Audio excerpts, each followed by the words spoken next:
কোনো বইকে যেমন তার কভার দেখে বিচার করা উচিত নয়, ঠিক তেমনি কোনো মানুষকে তার বাইরের অবস্থা দেখে যাচাই করাও উচিত নয়। কারণ বাইরে সে যেমনটা দেখায়, ভেতরে তেমনটা নাও হতে পারে। আজকে কথা বলবো তেমনই একটা ছেলেকে নিয়ে, যে পরিবারের সাথে লড়াই করতে করতেও জীবনে বড় কিছু অর্জন করেছিল। এটা শুধুমাত্র একটা গল্প নয়, এটা আপনাকে অনুপ্রেরণা যোগাবে জীবনে বড় কিছু করার।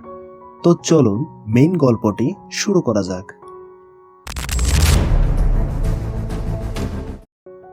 গল্পের শুরুতে আমরা একটি বাচ্চা ছেলেকে দেখতে পাই। তার নাম হলো বান্টি। সে খুব মনোযোগ সহকারে একটা গাড়ি পরিষ্কার করছিল। আসলে এই ছেলেটি অনাথ, তার বাবা মা কেউ বেঁচে নেই, তাই সে বিভিন্ন কাজের মাধ্যমে নিজের পেট চালায়। বান্টি কাজ শেষ করে বাড়িতে চলে আসে।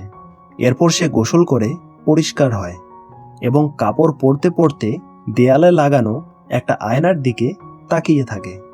আয়নাটি তার তুলনায় অনেক উঁচুতে লাগানো ছিল। সে কোনো মতে আয়নাটি দেখে তার চুলগুলো ঠিক করে নেয়।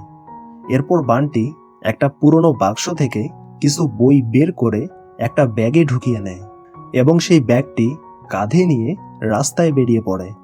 সে হাঁটতে হাঁটতে একটা ওভারব্রিজে চলে আসে। তখন তার কাছে দৌড়ে আসে তার একটা বন্ধু। বান্টি তাকে বলে, কি বে, অনেকদিন থেকে তুই দেরি করে আসতেছিস?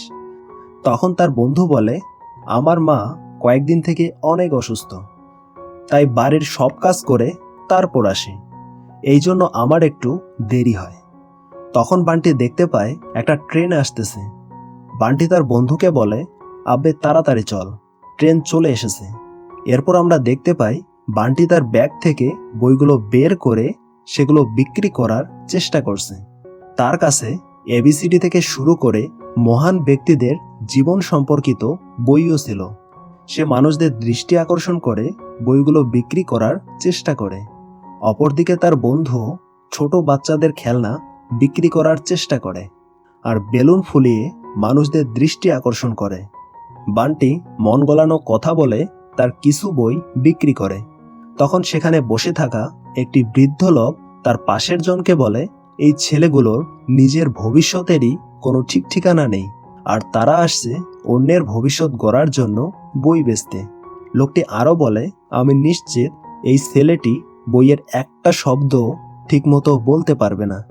এরপর বান্টির বন্ধু সেই লোকটার কাছে আসে আর খেলনা নেওয়ার জন্য জোরাজুরি করে। তখন লোকটি ধমক দিয়ে সেখান থেকে যেতে বলে। একটু পর বান্টিও সেই বৃদ্ধ লোকটার কাছে যায় আর বলে, আঙ্কেল, একটা বই নিন, অনেক বিখ্যাত ব্যক্তির বই আছে, ট্রেনে বসে বসে পড়তে অনেক মজা পাবেন। লোকটা বলে, আরে লাগবে না, যাও তো।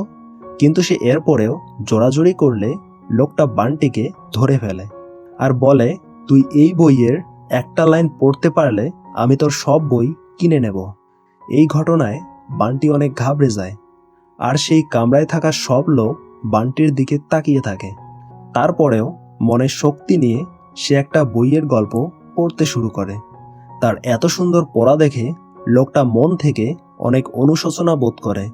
তখন তার বন্ধু বান্টিকে বলে, আরে তাড়াতাড়ি চল, নইলে স্কুলে যেতে দেরি হয়ে যাবে। এরপর তারা দুই বন্ধু সেই স্টেশনে নেমে পড়ে।